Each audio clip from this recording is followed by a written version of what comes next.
utter dominance, a DNS, and a few on-track battles. This week we're chatting all about the Australian Grand Prix, so get ready because you've been summoned to the steward's office.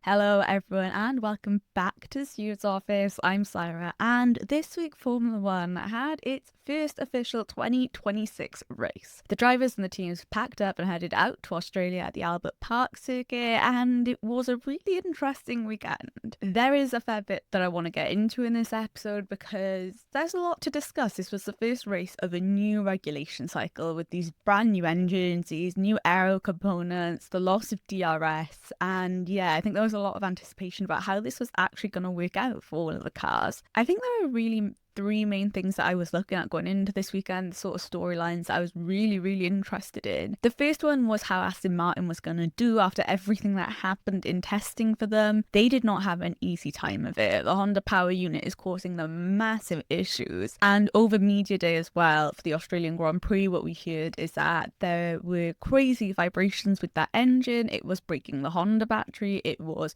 breaking other parts of the car, and it was causing the drivers some pain as well because they could feel those vibrations in the car as they were driving. That is not what I was expecting. I'll be honest and say I didn't think Honda and Aston Martin were going to have the smoothest of starts before the 2026 season. I did not think we'd be at this point where there's been online discussion and rumours that they weren't going to complete the full race, that there was the potential of them only doing a lap or two until they had to retire. So that was one of the main things, and the main team I think I was looking at going forward. I think we had a good reading on who was around about going to be quickest and fighting for a win, and we kind of knew where the midfield was. With Aston Martin, I think we knew it wasn't going to go well, but I just wanted to see if it was going to be as bad as I thought it was, or worse, or potentially better. The other thing I was looking at though was which teams were sandbagging, because I think a lot of them were holding things back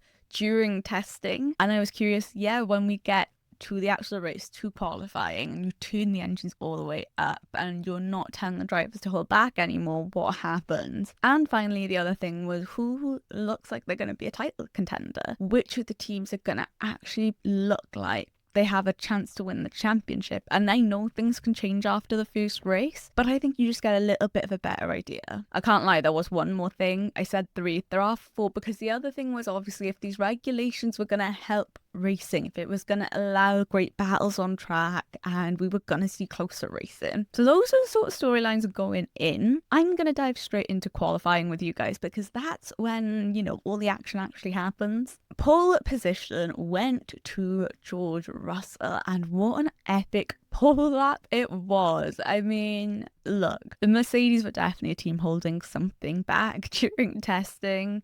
Goodness knows how much, because between George and the next non-Mercedes car, which was Isaac Hadjar in P3, there was nearly 8/10 difference when it came to their laps. That is insane to me, that there were 8/10 between the quickest car and then the next non-Mercedes car.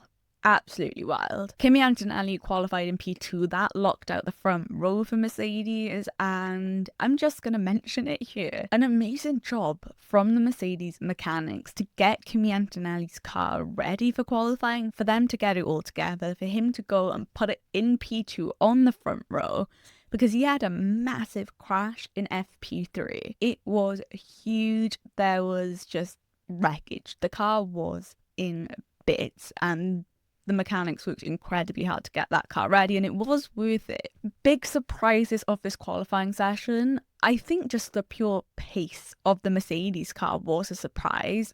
We all knew that they were sandbagging because I think everyone kind of knew there was no way that the pace they were showing in Bahrain testing and Barcelona testing was what they actually had. I wasn't expecting it to be as fast as it was, and I don't think a lot of people were. So that was insane. Also, really pleasantly surprised at Isaac Hadjar's qualifying performance. He qualified in P3. It was an insanely strong session for him, and this is his debut with the main team in Red Bull, and we all know how much pressure that seat can come with, being Max Verstappen's teammate, and how hard some of the drivers push to try and prove themselves. I'll be honest, I had huge concerns going into the season for Hadjar because I think he's a brilliant driver, but we've seen so many brilliant drivers go into that Red Bull second seat and it doesn't end well for them. And I know it's only the first race. We don't know what else is going to happen. But for Isaac to get into P3 on his Red Bull debut, I think is a really good sign. And I've got my fingers crossed that it's going to keep going well for him. My other surprise was Arvid Lindblad, our only rookie on the grid with Racing Bulls. Now, he managed to get his car into Q3 on his F1 debut. And that was honestly so amazing to see, and it's great to see the younger drivers really putting up a fight to get those positions in qualifying. Disappointments though in qualifying, there were a couple. Let's start off with Ferrari. Now, after Isaac Hadjar in P3, it was Charles Leclerc in P4, Lewis Hamilton in P7. But Ferrari looked really promising all throughout testing and then going into practices. And you know what? Yeah, we should have tempered expectations maybe a tiny bit more, but I didn't think they would have struggled as much as they had when it came to qualifying, and the gap to Mercedes would have been that big. Now, to be fair, they did say that from Q2 onwards, they were facing an issue with like energy deployment in the engine, and that caused them to lose pace. Understandable, and I think we're going to end up seeing a lot of that sort of issue with these cars and the engines and the way they function, especially this year. But yeah, it was a bit of a disappointment because they were just nowhere near. Other disappointments, I mean, Williams with Carlos Sainz, he wasn't able to get out to do Q1, the car wasn't ready, and then for Lance Stroll, who had an engine issue that also kept him out of qualifying completely. My key moment for all of qualifying though was not George Russell's pole lap, as insane as that was. It was Max Verstappen, who had a really weird crash in Q1 and ended up qualifying in P20. It was a really strange crash, and I think it caught him off guard as well. I'm pretty sure it was turn 1. He was going into the car, turned, lost the rear, and it went through the gravel trap into the wall, and that was the end of qualifying for him. Red Bull are still investigating that issue. They think it's a software issue because, yeah, it's not the sort of mistake that Max makes. He couldn't really figure out what had happened there. And yeah, like I said, the team is still trying to get through the data and figure it out. And it's something they're going to want to get on top of, because that is not the sort of issue you want to see keep cropping up in a car. Because what will eventually happen is that your drivers are going to lose trust in the car and feel like they can't push as much. What happened in the race though? Okay, there's a fair bit to get through, so let's start off with what happened right at the top of the field. It will be of no surprise, considering what happened in qualifying, that Mercedes came out on top with an extremely strong performance. It was P1 and P2 for George Russell and Kimi Antonelli. They looked so strong on track. Antonelli did lose a couple of places at the start. I think he kind of got bogged down with some of the other cars around him and lost a few spaces, but did eventually make it up into second place. But I think that kind of stopped him from being able to challenge George. Still wasn't bad though, and I think P2, after losing those spaces at the start, was a really good performance. For George Russell, I mean, it was a really commanding race. It wasn't that he led the entire time. Charles Leclerc was battling him for the lead and had taken the lead off of George a couple of times, but overall, I mean, a really strong performance from him and from Mercedes. What I am going to say though is that this wasn't a flawless weekend for them by any means. They had fines for issues in the pit lane, for leaving things on the car. They had Antonelli's crash in FP3. So it wasn't the most straightforward thing for them. It wasn't the most straightforward weekend. However, it still executed well enough to get them P1 and P2 in the opening race, and that's gonna do insane things for everyone's morale at Mercedes. Both the drivers are so happy with the car and the engine. I think it was Antonelli that said this is the best start to the season they could have had, and it's hard to argue with him there. Any team would have loved to have a 1-2 in the first race of the season. You're setting down that gauntlet and you're telling the other teams, look, we're the ones that you need to try and catch. And Mercedes right now really are. Ferrari then, right? I don't think this was a bad race. Was I a little bit disappointed it didn't go better? Absolutely. But I think this was actually a really decent race for them because they couldn't match the pace of the Mercedes, even when they had a tyre offset to Mercedes. Tyres that were over 10 laps younger than what both Mercedes drivers were on. The lap time still wasn't as quick, but it wasn't that far away. Pace still looked good, and their pace wasn't extremely far away from the Mercedes. Not like it was in qualifying. It looked a lot closer in the race. And like I said, yeah, they had that battle with Charles Leclerc and George Russell, with Charles being able to take the lead at points. So that, I think, is a really positive sign because they weren't as far as I thought they were going to be. Charles had a really, really strong race, brought home P3, and it was great to see that on-track battle between him and George Russell. Lewis Hamilton managed to make up about 3 spaces before we even got to turn 1.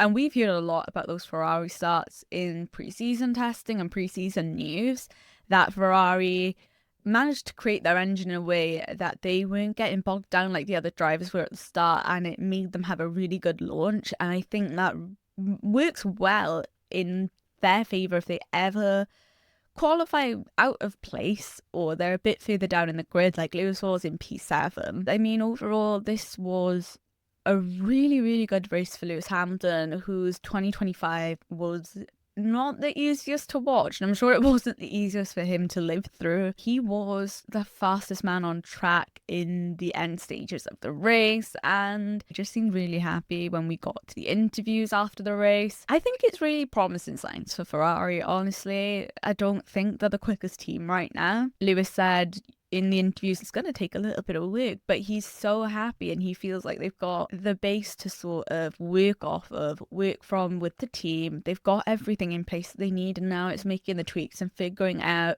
how can we improve things like deployment, how can we improve the harvesting, how do we improve the aero package and the engine. But he said he had a really fun Australian Grand Prix and just seems super ready for the rest of the season. Charles seemed disappointed.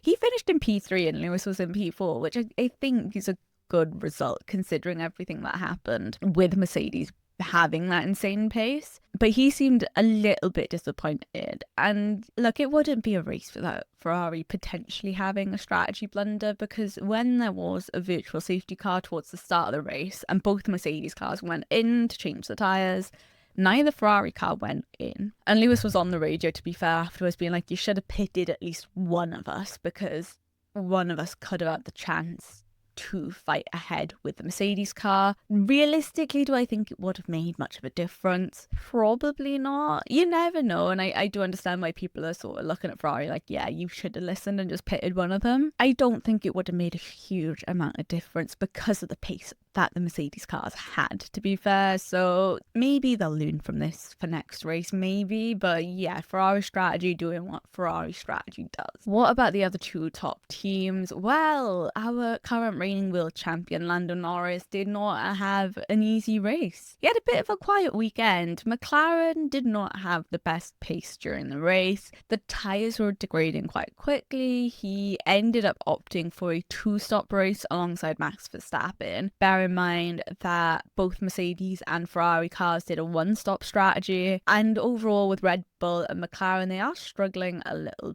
bit, and it's kind of hard to tell with Verstappen completely because he did start in P20 and then have to make his way through all the traffic and then ended up battling with Lando Norris for P5. Right now, it does look, out of the top 4 teams, you've got Mercedes that are super far ahead, then you've got Ferrari who are a little bit back, and then a gap.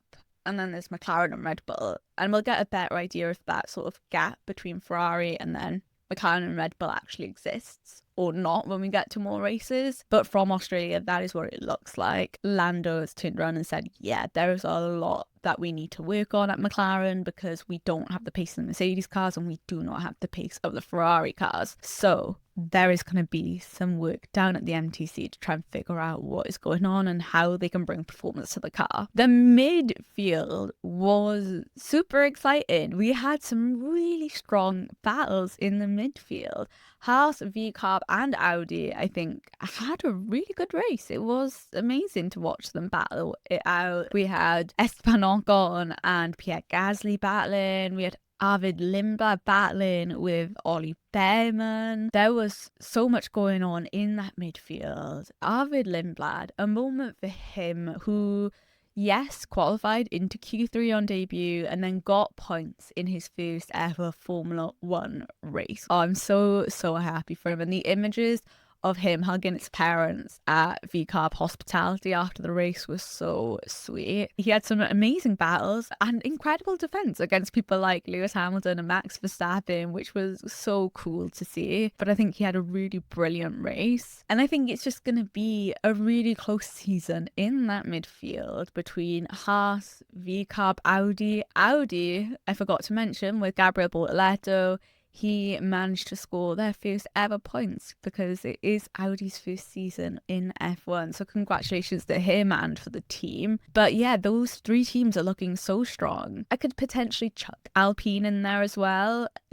Pierre Gasly did finish in P10, which wasn't bad. I just think with Alpine, it's always touch and go because for the past couple of years, we've had this thing where they have some good races and then when the bad races come, they are terrible. But yeah, I think midfield wise it's gonna be tight this year. There's gonna be some interesting battles and I am so excited for it. The drama and chaos segment of this podcast has had to come back because my notes are mainly from the drama and chaos. So let's get into it, guys, and we're gonna kick off with the heartbreaking news that Oscar Piastri couldn't even start the Australian Grand Prix, his home race. I was in shock.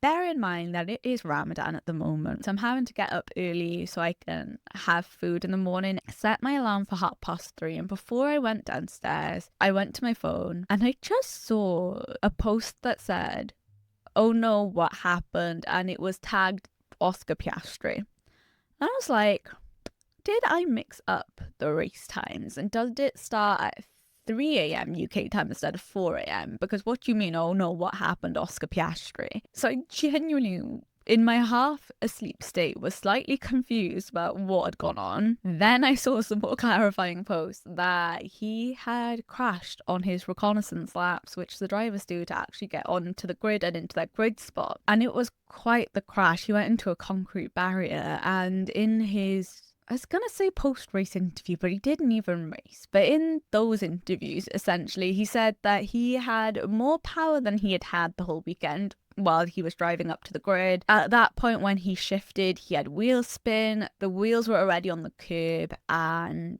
next thing you know, he was in a concrete wall. So it is heartbreaking. We still do not have an Australian driver that has taken the podium at their home GP, which feels insane when you look at the likes of Mark Webber, Daniel Ricciardo, Oscar Piastri. How we haven't had that yet doesn't seem to make sense, but it's true. And for Oscar to not even be able to do a couple of laps of the race, you know, forget about the podium, but he couldn't even do the formation lap with the grid. I just can't imagine how he was feeling. It's not the way anyone wants to start the F1 season, let alone when Australia is your home race. Hulkenberg, though, was another driver that didn't take part in the race. Now, he had no radio when he got to the grid. He went into the pits. They were going to see if they could fix it and then send him out from there.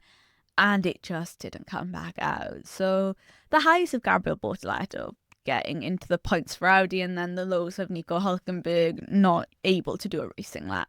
Okay, another heartbreaking moment of the Australian Grand Prix. As you can tell, this was an emotional roller coaster for me, guys, especially when you're running on very little sleep and have done for the past 3 weeks now with Ramadan. Isaac Hadjar's ending seemed to go pop. It just gave up in the race in the really early stages, and gosh, it felt like a dagger to the heart for me. He had such a brilliant qualifying. He wasn't doing badly in those beginning stages of the race. It was awful luck, and I'm so gutted for him. You could tell he wasn't happy with it. But yeah, that engine just seemed to give up. The onboard, when they did the replay of what happened, it sounded fine, and then suddenly the noise of the engine just cut off. It just seemed like it gave up completely. And then we had Aston Martin, who were playing the hokey cokey when it came to this race. Fernando Alonso retired after lap 15. And nobody in particular was surprised about this. We were all expecting them to kind of not be able to do the full race distance. So okay, cool. 10 laps later, he comes back out and then retired again before the end of the race. I don't think this was particularly what Fernando Alonso wanted to do. Same sort of thing happened with Lance Stroll, who retired, came back to the race 10, 11 laps later, but he actually managed to finish the race. He didn't retire again. He saw the checkered flag, albeit he was like 12, 15 laps behind everyone, but he saw the checkered flag, which is a win considering we thought Aston were not going to make it past the formation lap. The team treated this race, and I think they'll be treating the next couple, to be honest with you, like testing, where they can just experiment and try and figure out what is going on with the car, with the engine, and with the aerodynamics, where they can play around with things a little bit, send the car back out for a couple of laps, and then bring it back. It is not the way they would have wanted to start the season. It is not the way any of us thought the season was going to start, because it feels like Aston Martin have both hands tied behind their backs when they call racing, because there is no racing. I don't even know what to say at this point, guys, because it is painful to watch. Honda and Aston Martin just seem to be playing a bit of a blame game with each other. There's no actual fix to the issues with the engine. They've kind of just papered over it for a little bit. Do I think China's going to be any different for them? Absolutely not. I can't see a solution coming in that quickly, because China is the coming weekend. We also then had Sergio Perez's front wing come flying off the car. Not the entire wing, to be fair, it was parts of it, but that just came flying off. And then for the other Cadillac driver, Valtteri Bottas, he had to retire the car on track with a technical issue, and I don't think at this point, at least when I'm recording, that they've told us anymore. And for Carlos Sainz and Williams, the misery continued on from qualifying, because he ended up having to go into the pits to change his entire front wing, which had been damaged. He was losing way too much performance from it. But yeah, he also lost a whole load of time having to go into the pit. It was a bit of a messy race, and to be fair, when you're watching a race at 4 a.m, it's hard to really make sense of it all. So after I had a nap, I had to go back through my notes and was like, yeah, wow, there was a fair bit that went on, and it all actually happened. I didn't just make it up. Let's go into the winners and the losers from this weekend. And top of the list for winners obviously is Mercedes, because whatever they managed to do over the past year or so working on this car has worked incredibly well. I do also have Ferrari on here. They finished 3-4, and yeah, okay, it wasn't as great as Mercedes, but I still think they had a decent race. And I still think that they're in with a chance of at least battling with Mercedes at some tracks, because not all the tracks are going to be like Albert Park, which obviously has suited the Mercedes car way more. And finally is our rookie Arvid Lindblad, who just had such a terrific race. I am so excited to see what he does in the next few races and for the rest of the season. Losers, I have McLaren down, but mainly because of Oscar Piastri and that DNS. To be fair though, yeah, the pace for Norris was not great, and I think you can see how disappointed Norris in particular is with the car. Also have Aston Martin and Cadillac on there. I mean, Aston Martin for not actually completing the full race distance, even though Stroll saw the checkered flag, he didn't actually complete the race. And yeah, Cadillac still having issues, still pretty much at the back of the pack as well. But what are the few key things from this race that we can take away from it? I mean, look, Mercedes are the team to beat. They're the ones who've thrown the gauntlet down and said to their teams, come catch us if you can. And they're doing an amazing job at it, and we'll see what happens when we go to China and the races after that. But right now, the ball is firmly in Mercedes' court in terms of controlling qualifying in the race. McLaren in particular have a lot of work to do. I was not expecting them to not have the pace to this extent. It didn't look competitive even against the Ferraris, and I think that's what shocked me. And the reason I've not included Red Bull in this is only because I'm really curious what would have happened had Max Verstappen not qualified in P20, which is why I'm reserving judgment on them a little bit. The other thing though is that Isaac Hadjar was on for an extremely promising Red Bull debut, But that engine problem is going to need to be investigated, and it's going to call some things into question. It's going to make the team a little bit more sketchy on how the engine actually does in the next couple of races. Arvid Lindblad was not holding back at all this weekend. He's ready for a fight in qualifying and the races. He's happy to defend. And you know what? I think we had some good battles and some good racing. I think the on-track action was actually really interesting. However, the drivers don't like this era of cars right now. They're not happy with it. They're not happy with the whole energy harvesting and deployment and everything. And unsurprisingly, there are still some reliability issues that the teams and the drivers are trying to figure out. Overall, these regulations, it's taken a little bit, I think, for the drivers to really wrap their heads around it and find the best way to drive with them. And I think that was really evident throughout the Australian GP weekend. I don't think this was a bad race, though. Do I think it was the most exciting? No. But do I think it was pretty good for a season opener? Yeah. I don't think it was the worst race in the world. I think the fact that we had battles in the midfield, battles for the lead of the race, really made it way more interesting. And I think I missed seeing people swap so many times at the start of the race when it came to like Charles Leclerc and George Russell fighting for that lead. That was so good to see, and I've missed that. But that is my Australian Grand Prix review, and what an interesting weekend it was. A great weekend for the likes of Mercedes. I think even Ferrari are going to be happy. Arvid Lindblad, Audi managing to get their first points, but then you look at some of the teams like Aston Martin, the drivers like Oscar Piastri, who are going to be hoping for better in China. But that is next week, which is insane. It is a back-to-back, it's a double header, and it's another early race, although I don't think it's as early as Australia, which I'm thankful for. But we will see what happens there, whether Mercedes are still that powerful, whether Ferrari or Red Bull or McLaren can catch up with them, and what happens in that midfield pack. So make sure you come back next Tuesday so we can chat all about the Chinese Grand Prix. Thank you guys though so much for listening, and diolch yn fawr. Make sure you follow me on TikTok and Instagram at stewards_office, and I'll see you guys the next time you're summoned to the Steward's office.